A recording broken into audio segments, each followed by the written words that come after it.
कबीर का कवित्व। कबीर के विविध रूप हैं। कबीर मूलतः और अंततः भक्त थे, इसलिए उनकी वाणियों का आध्यात्मिक रस ही आस्वाद्य होना चाहिए। उनके नाना रूपों कवि, समाज सुधारक, सर्वधर्म समन्वयक, हिंदू मुस्लिम ऐक्य के विधायक के रूप में, विशेष संप्रदाय के प्रतिष्ठाता के रूप में और वेदांत व्याख्याता, दार्शनिक के रूप में भी उन्हें माना जाता है। पर कबीर को उन्हीं रूपों में से किसी एक का प्रतिनिधि समझना असंगत है। इनमें सब में भक्ति मुख्य एवं अन्य उप उत्पाद बाई प्रोडक्ट हैं। कबीर का कवित्व रूप का विश्लेषण करने पर कबीर के आध्यात्मिक, नैतिक एवं समता विषयक विचारों की सभी लोग मुक्त कंठ से प्रशंसा करते हैं, किंतु उनकी कविता के काव्यत्व के संबंध में लोग अनेक प्रश्न चिन्ह लगाते हैं। कुछ आलोचक उनके भाव पक्ष की श्रेष्ठता को दबे कंठ से स्वीकार करते हुए भी कला पक्ष की पुष्टता में संदेह प्रकट करते हैं और उन्हें छंद शास्त्र के नियमों से अनभिज्ञ बताते हैं। वस्तुतः कबीर ने कविता लिखने की प्रतिज्ञा करके अपनी बातें नहीं कही थी। मूलतः वे भक्त हैं। उनका कवि रूप घलवे में मिली हुई वस्तु है, बाई प्रोडक्ट, उप उत्पाद है। वे स्वयं कहते हैं, तुम जन जानो गीत यहो यहो निज ब्रह्म विचार। कबीर की काव्य संबंधी धारणा के संबंध में विवेचना करने पर वस्तुतः किसी काव्य का आलोचना शास्त्र उसी काव्य से निकलता है। अतः कबीर के काव्य का उनकी धारणा के अनुरूप मूल्यांकन करते हुए उनके काव्य सौष्ठव का वास्तविक साक्षात्कार होता है। कबीर लोक मंगल की भावना पर आध्यात्मिक काव्य की सृष्टि करते हैं और उनकी आत्मानुभूति की सहज अभिव्यक्ति का रसास्वाद ही उनकी कविता है।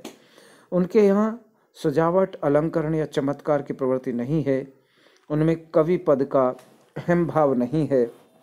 वे स्पष्ट कहते हैं, तुम जन जानो गीत यह यहु मम ब्रह्म विचार। या फिर कवि कवि ने कविता मोए कापड़ केदारो जाए, केस लुंच लुंच मरे बरतिया तिन में किन्हु न पाए। और एक दूसरी जगह कबीर कहते हैं कि लाया साखी बनाए कर इत उत अक्षर काट, कहे कबीर कब लग जिए झूठी पत्तल चाट।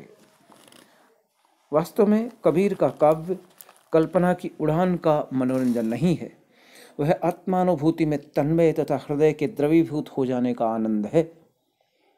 यहीं कबीर के काव्य सौष्ठव की मूल आधार भीति है। कबीर की भाव प्रणवता, आत्मिक अनुभूति की सशक्त अभिव्यक्ति ही उत्कृष्ट सृजन की आधारभूमि है। निष्कलुष भाव इस आत्मानुभूति का स्रोत है। कबीर का भाव प्रणव भक्त हृदय भावावेश में अपूर्व तन्मयता एवं तल्लीनता से आराध्य की अनुभूति को अथवा उनकी अनुभूति के प्रयत्न में अपने अंतःकरण के महान भावों को अभिव्यक्त करता रहा है। उनकी आत्मविभुलता या आत्मविभोर होने की अवस्था ने अनायास ही उनकी वाणी से काव्य धारा को प्रवाहित कर दिया है और इसके पाठक को आनंद मग्न। कबीर की इस अनुभूति में गहनता एवं तीव्रता है। कबीरा बादल प्रेम का हम पर बरसा आए, अंतर भीगी आत्मा हरी भरी बन राय। या नैना अंतर आवतों जो हूँ पलक छपे हूँ, ना देखूं मैं और को ना तो देखन देव। कबीर वस्तुतः आध्यात्मिक अनुभूति के कवि हैं। कबीर काव्य का मूल विषय है यह आध्यात्मिक अनुभूति। इस परम तत्व के सौंदर्य के दर्शन, उसके प्रति प्रेम, विरह और मिलन के क्षणों की अनुभूति ही उनके इस काव्य का भाव पक्ष है। असीम अनंत ब्रह्मानंद में आत्मा का साक्षीभूत होकर मिलना कुछ वाणी की अगोचर पकड़ में न आ सकने वाली ही बात है, पर बेहद्दी मैदान में रहे कबीर ने इस गंभीर गूढ़ तत्व को मूर्तिमान कर दिया है। वाणी के ऐसे बादशाह को साहित्य काव्यानंद का आस्वाद करने वाला समझना उचित ही है। कबीर अरूप को रूप द्वारा व्यक्त करते हैं। कबीर के प्रेम का आलंबन निराकार निर्गुण है, अतः इसका इंद्रिय ग्राह्य रूप एवं लीला वर्णन संभव नहीं था।